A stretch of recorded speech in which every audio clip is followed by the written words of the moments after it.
Hey there, and welcome back to ClearPath Conversations. I'm Mark Bernardin. Last episode, we talked about what executives are actually evaluating when a CSM is in the room: relevance, credibility, efficiency, and trust. And we talked about why the CSMs who build the best executive relationships are the ones who focus entirely on delivering value rather than visibly chasing the relationship. Today, we're going one level deeper into a problem that is specific, common, and rarely addressed directly. What do you do when your primary contact is the ceiling?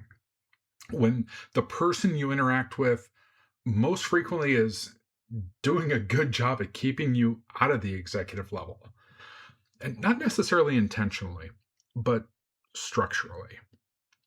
They're the buffer.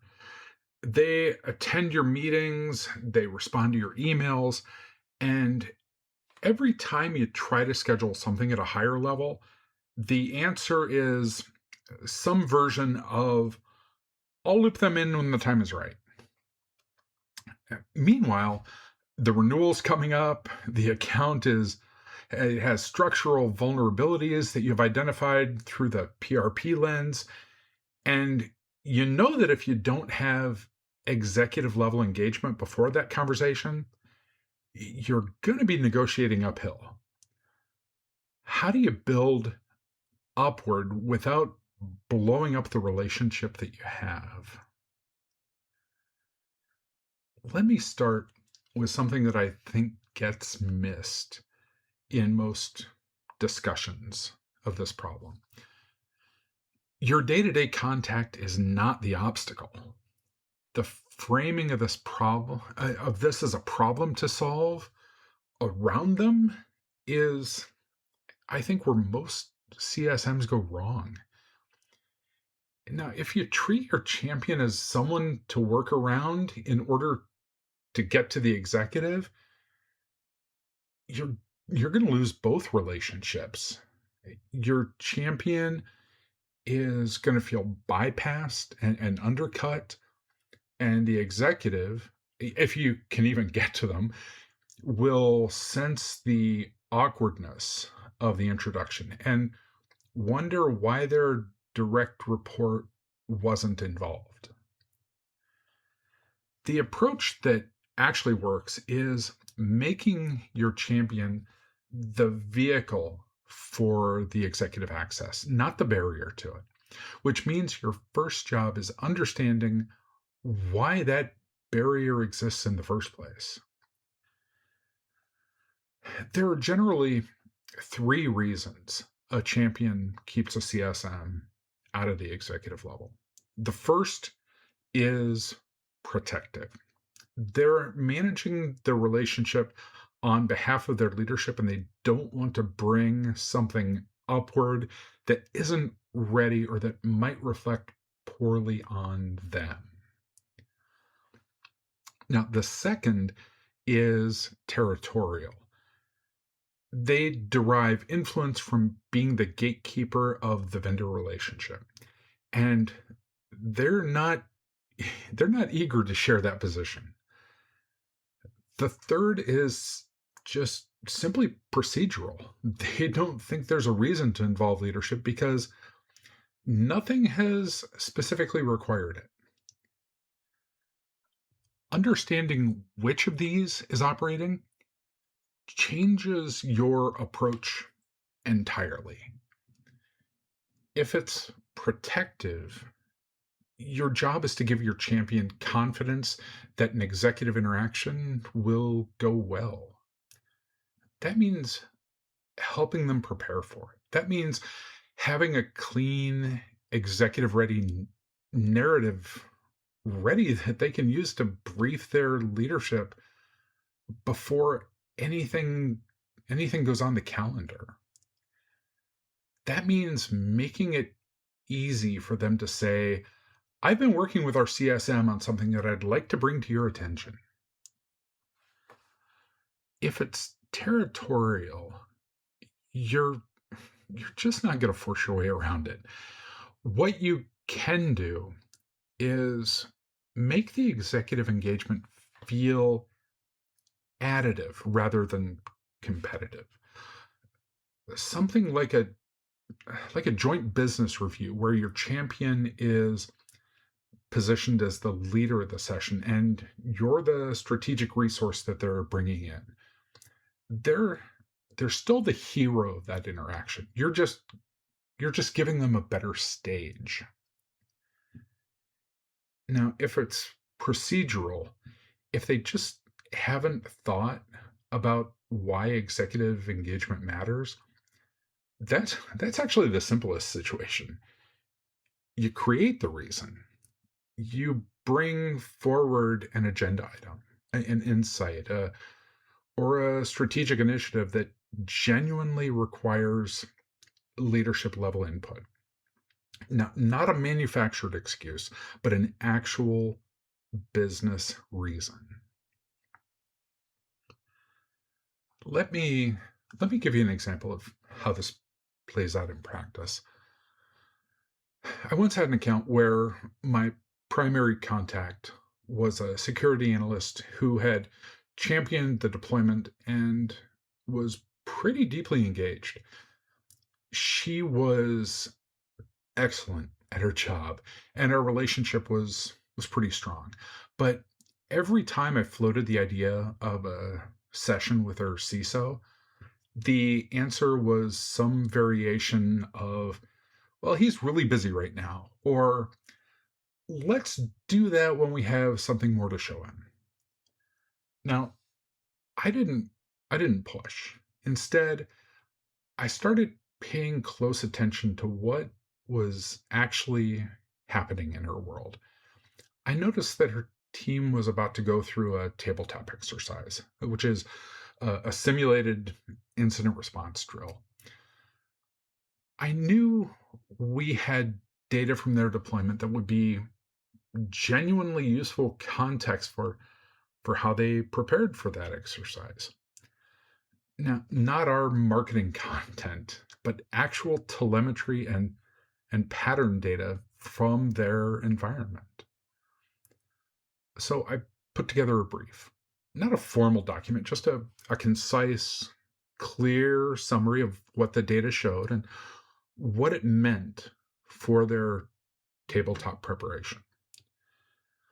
I gave it to her and said, this might be worth sharing with your CISO before the exercise. It's his call whether it's relevant, but I thought it was worth putting it in front of you. She read through it and immediately said, actually, he'd want to see this. Let me set something up.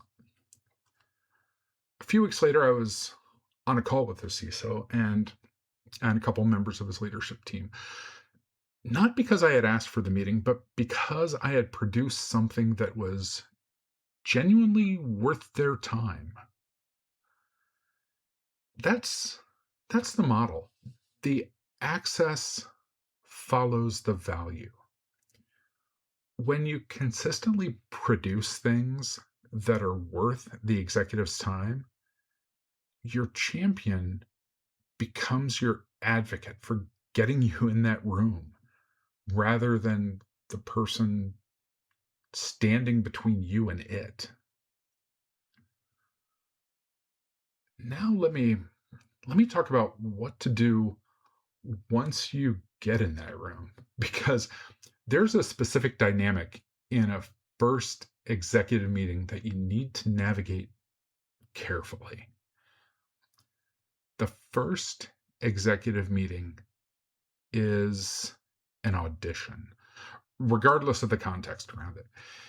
And the dynamic is slightly different than an established relationship because the executive doesn't know you yet. They're forming a judgment, and the wrong move in that first meeting sets back the relationship further than not having the meeting at all. The most common wrong move is doing too much, coming in with a full presentation, covering everything you've prepared, talking more than you listen. The executive told you they had an hour. That does not mean you should fill the hour with your voice. In a first executive meeting, your goal is not to present. Your goal is to demonstrate that you're worth talking to. The way you do that is by asking one or two genuinely good questions and listening carefully to the answers and responding with something that demonstrates you understood what they said and you've thought about it seriously. That exchange, the question, answer, substantive response tells the executive far more about your value than any slide deck ever will. The question I almost always open up with in a first executive meeting is a variant of, now I've been supporting your team for X amount of months, and I want to make sure I understand what success looks like for you personally in this program, not just for the deployment, but for what this initiative is meant to do for the business. Can you tell me how you'd describe that? That question is never wasted. The answer always tells me something I didn't know. And the fact that I asked it, that I'm not assuming I already know, establishes credibility immediately. I want to close with something about patience because I think urgency is the enemy of this process. Building executive access takes time. It takes more time than most CSMs want it to. And when you're looking at a renewal in 6 months and you know you don't have executive alignment, the temptation is to push for the meeting before the conditions are right. Resist that. A poorly executed executive introduction sets you back further than waiting for the right moment. The executive who sits through a meeting that didn't justify their time will be harder to get in front of again than an executive who hasn't met you yet. The right moment is when you have something genuinely worth their time. When you can walk in with an insight, a risk identification, a strategic consideration that has real relevance to their world. Build toward that moment. Don't manufacture it prematurely. And in the meantime, be the best possible CSM for your champion. Build that relationship so deeply that advocating for executive access becomes something that they want to do, not something you have to ask for. In our next episode, we're going to talk about what happens inside executive meetings. Not the preparation, but the execution. How to read a room at the executive level. What signals tell you whether the meeting is going the way you think it is, and what to do when something shifts unexpectedly. So, follow the show on your favorite platform. Connect with me on LinkedIn at linkedin.com/in/Mark Bernardin. And if you're currently in the situation that we described today, a champion who's the ceiling and an executive relationship that you need to build, start with a question of why that barrier exists. The answer changes everything about how you proceed. thank you for being here. Thank you for doing this work. And thank you for showing up and delivering every single day. I'll talk to you soon.